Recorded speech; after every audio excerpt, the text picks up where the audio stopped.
छात्रों, हिंदी कक्षा में आपका स्वागत है। राजस्थान की रजत बूंद हमारी सेकेंडरी बुक वेतान से लिया गया है और पहला हमारी कहानी थी लता मंगेशकर, भारतीय गायिकाओं में बेजोड़ लता मंगेशकर। राजस्थान की रजत बूंद के लेखक तथा पाठ का सारांश मैं आपको पीपीटी के द्वारा पहले ही भेज चुकी हूँ। तो चलिए इसके अभ्यास प्रश्न देखते हैं। राजस्थान में कुएं किसे कहते हैं, इसकी गहराई और व्यास तथा व्यास कहते हैं गोलाई को, तथा सामान्य कुओं की गहराई और व्यास में क्या अंतर होता है। राजस्थान में वर्षा के जल को एकत्रित करने के लिए, एकत्रित यानी इकट्ठा करने के लिए कुएं का निर्माण किया जाता। आप भली भांति जानते कि राजस्थान में पहले समय में तो जल की बहुत कमी होती थी, इसलिए जल को संचित किया जाता था। जब वर्षा अधिक मात्रा में होती है तो वह मरुभूमि, मरु कहते हैं सूखी रेगिस्तान वाली भूमि में रेत की सतह में जल समा जाता है और धीरे धीरे रिस रिस कर कुएं में जमा होता जाता है। जिस स्थान में कुएं की खुदाई की जाती है उस स्थान को ईंट और चूने द्वारा पक्का किया जाता है।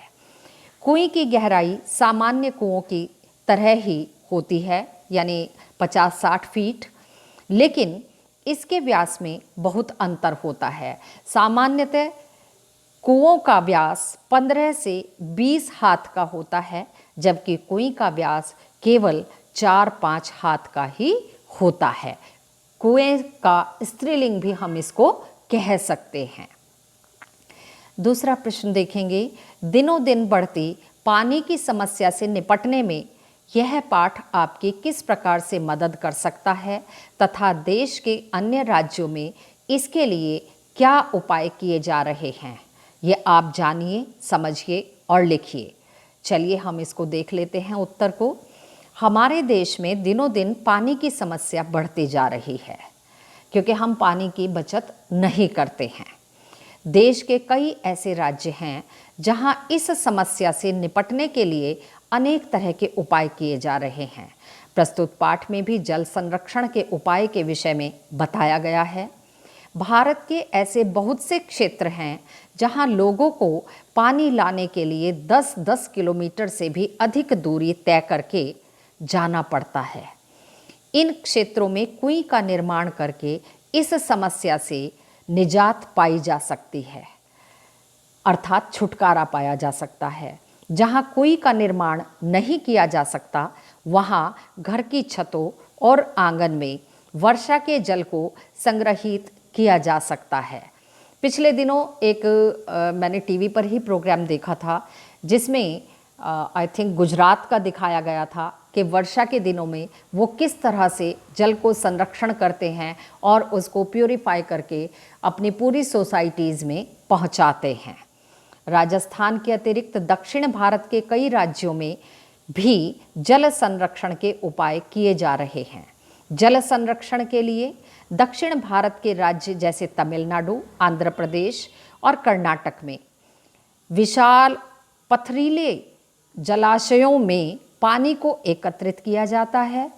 इस प्रकार वहाँ की सरकारों द्वारा भी जल संरक्षण के लिए किए जाने वाले प्रयासों को भी प्रोत्साहन दिया जाता है, उस पर खर्च भी किया जाता है गवर्नमेंट के द्वारा। अब पाठ से संबंधित है, चेजारों के साथ गांव समाज के व्यवहार में पहले की तुलना में आज क्या फ़र्क आया है, पाठ के आधार पर स्पष्ट कीजिए।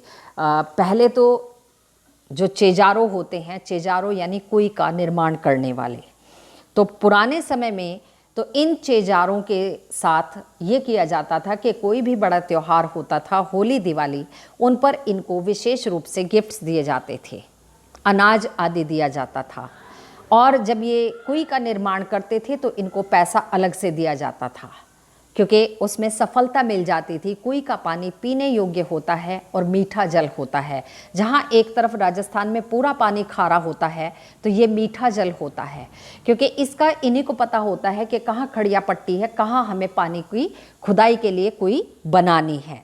परंतु आज के समाज में लोगों का ऐसा मानना है कि जब हम कुई निर्माण के लिए पैसा दे रहे हैं, इनकी मजदूरी दे रहे हैं, तो फिर हम गिफ्ट्स क्यों दें इनको, साल भर में अनाज क्यों दें हम इनको। बड़े त्योहार पर हम कोई भी किसी तरह का इन्हें भेंट नहीं देंगे क्योंकि हम पैसा दे रहे हैं। पहले चेजारों का विशेष ध्यान रखा जाता था और समाज की ऐसी परंपरा थी कि काम पूरा हो जाने पर विशेष भोज का आयोजन किया जाता था। उनकी विदाई के समय तरह तरह की भेंट उन्हें दी जाती थी। चेजारों के साथ गांव का संबंध वर्ष भर तक जुड़ा रहता था। उन्हें तीज त्योहारों, विवाह जैसे मांगलिक अवसरों पर नेग भेंट दी जाती थी और फसल आने पर खलिहान में उन्हें उनके नाम से अनाज का एक अलग से अंश निकाला जाता था जो उन्हें भेंट कर दिया जाता था। वर्तमान में उन्हें सिर्फ मजदूरी देकर ही काम करवाने का रिवाज प्रचलित हो गया है। काम पूरा होने के बाद उन्हें उनके साथ किसी तरह का कोई संबंध नहीं रह जाता है, ना ही कोई रखता है। निजी होते हुए भी सार्वजनिक क्षेत्र में कुइयों पर ग्राम समाज का अंकुश लगा रहता है। लेखक ने ऐसा क्यों कहा होगा? राजस्थान के जिन क्षेत्रों में कुइयों का प्रचलन है, वहाँ हर एक की अपनी अपनी कुई है। उससे पानी लेने का उनका निजी हक है, अधिकार है, परंतु इनका निर्माण ग्राम समाज की सार्वजनिक जमीन पर ही किया जाता है। उस जगह बरसने वाला जल, जो वर्षा का जल होता है, बाद में वर्ष भर नमी की तरह सुरक्षित रहता है और इसी नमी से साल भर कुइयों में पानी भरता रहता है। नमी की मात्रा वहाँ पूरी हो चुकी होती है और वर्षा से ही तय होती है कि जितनी वर्षा होगी उतनी ही नमी बढ़ेगी, उतना ही कुई में जल आएगा। उस क्षेत्र में बनने वाली हर नई कुई का अर्थ है कि पहले वाली कुइयों का जल बांट लेना। बंटवारा हो जाता है तो पहले वाली कुई में जल कम आएगा। इसीलिए निजी होते हुए भी सार्वजनिक क्षेत्र में कुइयों पर ग्राम समाज का अंकुश लगा रहता है। कुई निर्माण से संबंधित निम्न शब्दों के बारे में जानकारी प्राप्त करके बताइए। पालर पानी, पाताल पानी और रेजानी पानी। पालर पानी पहला रूप है पालर पानी। ये सीधे बरसात से जो जल आता है और कहीं जो गहरी जमीन होती है वहाँ इकट्ठा हो जाता है धरातल पर, तालाब होता है या कोई गड्ढा होता है, उसको पालर पानी कहते हैं। दूसरा है पाताल पानी। ये पानी होता है जिसको भूजल भी कहते हैं, यानी धरती के भीतर वाला जो जल होता है, जो हम कुओं के द्वारा निकालते हैं, कुएं के द्वारा नहीं, कुओं के द्वारा जो निकालते हैं वो पाताल पानी होता है। और तीसरा है पालर पानी। तीसरा है रेजानी पानी। पालर पानी और पाताल पानी के बीच का जो तीसरा रूप है वो है रेजानी पानी। रेजा शब्द जो है वो वर्षा को नापने के लिए प्रयोग में लाया जाता है। धरातल से नीचे उतरा लेकिन पाताल में नहीं मिल पाया, वह पानी रेजानी पानी कहलाता है। और रेजानी पानी खड़िया पट्टी के कारण पाताली पानी से अलग बना रहता है, इसीलिए यह स्वाद में मीठा होता है। और विशेष रूप से जो कुई बनाई जाती है वह यह देखकर बनाई जाती है कि वह खड़िया पट्टी के ऊपर ही बनाई गई हो। तो यहाँ हमारे ये अभ्यास प्रश्न समाप्त हो जाते हैं। इसके बाद मैं आपको अतिरिक्त प्रश्न भेजूंगी।